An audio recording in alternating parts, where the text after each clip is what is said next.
morning. Welcome to our visitors today. We have several people out of town that are visiting for the weekend. If you're planning to stay longer than the weekend and would like to join our parish, please fill out one of the yellow connection cards that are in the pews in front of you and hand them to today's readers, who are Tom and Christy Messenger, who are right there in the front, and our ambassador today is David Caceres. Oh, she's serving in the hall. But anyway, greet Tom and Christy. They will get you connected to our community, and we'd love to add you to our list and welcome you connected to the ministries of our church. A couple of announcements this morning. This coming Saturday, we will have Divine Liturgy for the Saturday of the Souls. Next Sunday is Pentecost. The day before Pentecost is one of the 4 memorial Saturdays of the Souls in our church. So we'll have Divine Liturgy at 10 o'clock on Saturday. Please bring Oliva if you wish, and also bring a list of the names of your loved ones for us to commemorate the service. Next Sunday is the Feast of Pentecost. We'll be celebrating liturgy a few minutes earlier. We'll start liturgy at 9:45 next Sunday because we have the extra kneeling service, so we can get out by noon. But that'll be next Sunday. And also for those who are interested, we'll have the third installment of this introduction to chanting class that I'm offering this coming Thursday at 6:30. This morning, Charlie, our pastoral assistant, is going to be offering a homily. Charlie's approaching his 1-year anniversary with us. It's wonderful, of course, to have him here. So I'll turn it over to Charlie.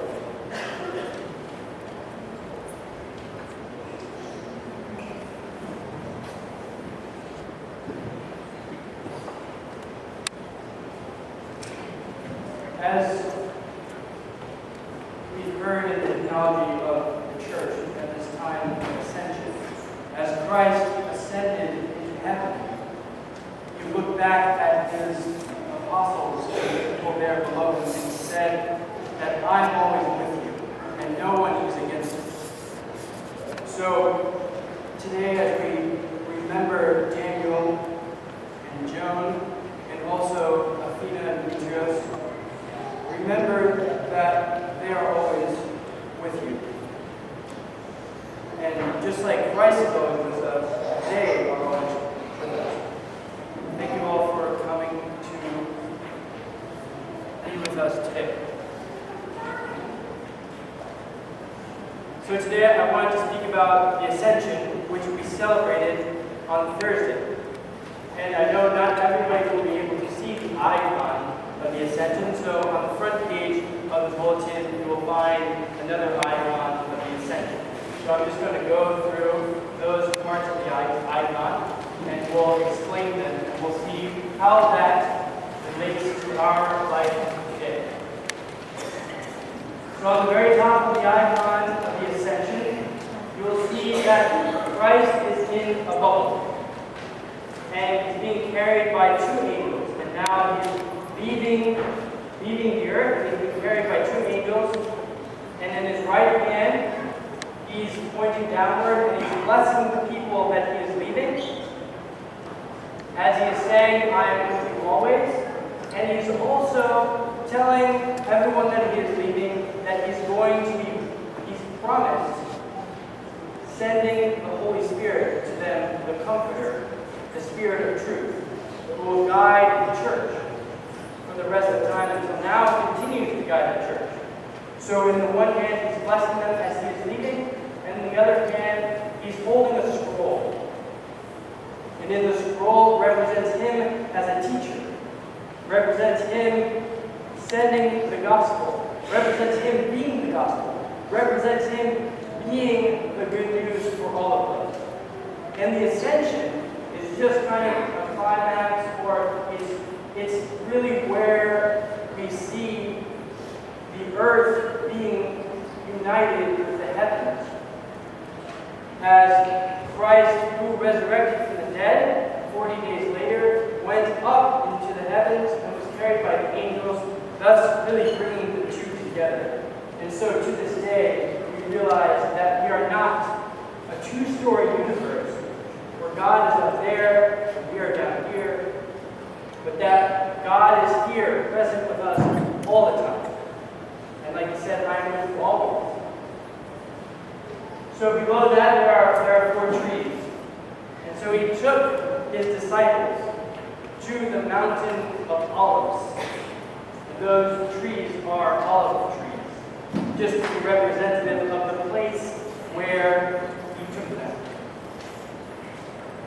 Below is a crowd. In the middle of the crowd of people is the Mother of God. She is a very prominent figure. She is actually a bigger figure in the icon than Christ himself. In some icons, she's out like this, which is an ordinary posture of prayer. And in this icon, she's like this. Another posture of prayer, but I rather like to see it as, look guys, he did it. Don't worry. Because actually the apostles, if you look at them, they're all very confused. They don't know what's going on. Some are looking up and they're like, where is he going?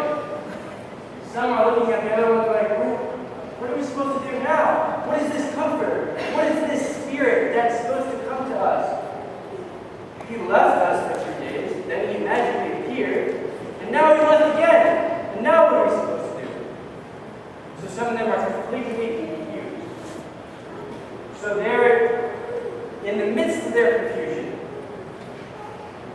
God sends 2 angels there, which are on either side of the Virgin Mary, and they're looking down at them and pointing up and saying, why are you looking up? The way he is leaving is the same way that he is going to come back to you. And they're so confused, as I would be. Now there's one other figure in the icon that is not a real-time glimpse of the event. He's standing in purple, right next to the Virgin Mary on the right side. Same in all the iconography. And that is St. Paul. He has this like little clip of hair here. St. Paul was actually not at the Ascension. In our church, he's also located right here in this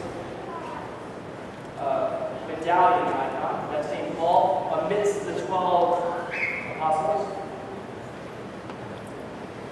And St. Paul actually, at the time of the Ascension, was actually probably, he was a Jew. He was a Pharisee. He was studying in the temple. And then a little later after, as the church continued to grow, he would actually go to persecute the church. And he would kill many Christians. But on his way somewhere, on his way to Damascus, thank you, Greg. On his way to Damascus, he saw a vision. He saw a vision of Christ in the similar fashion as he left. And so on the day of Ascension, the epistle reading that we read is that exact story of Paul being converted on the road to where? Damascus.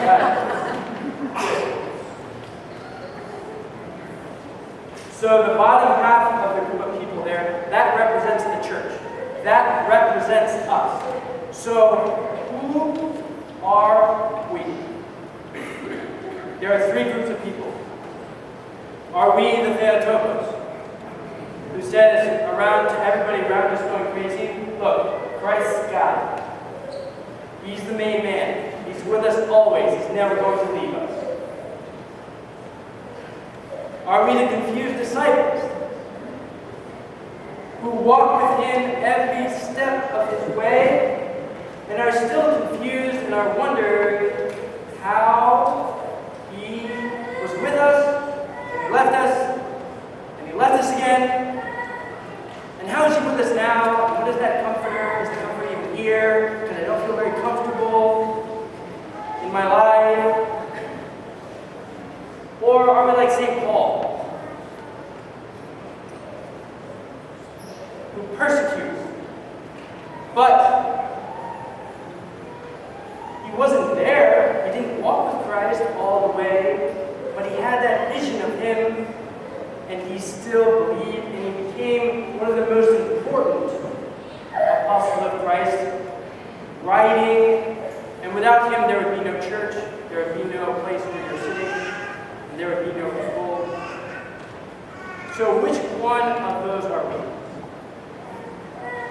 we St. Paul? We're not quite sure.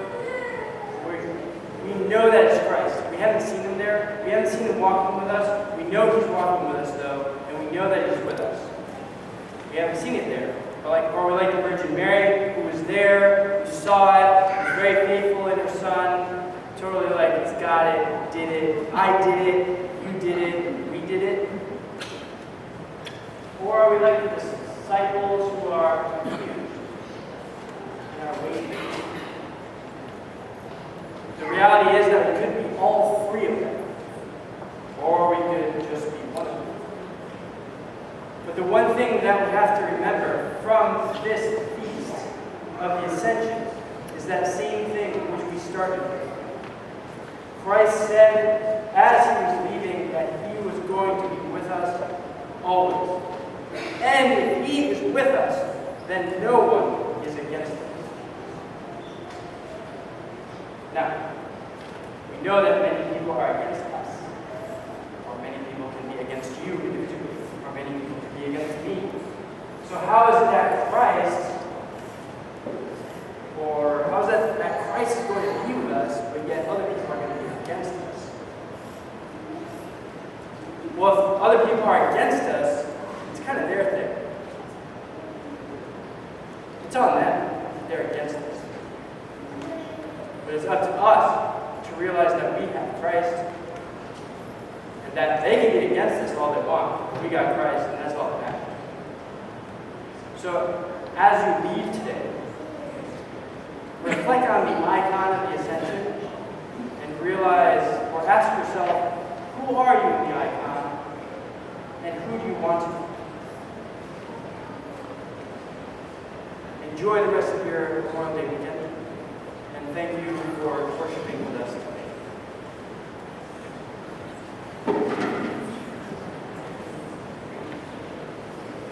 Thank you, Charlie. Thank you again for coming and worshiping this morning. Have a wonderful rest of your day and a wonderful Memorial Day tomorrow.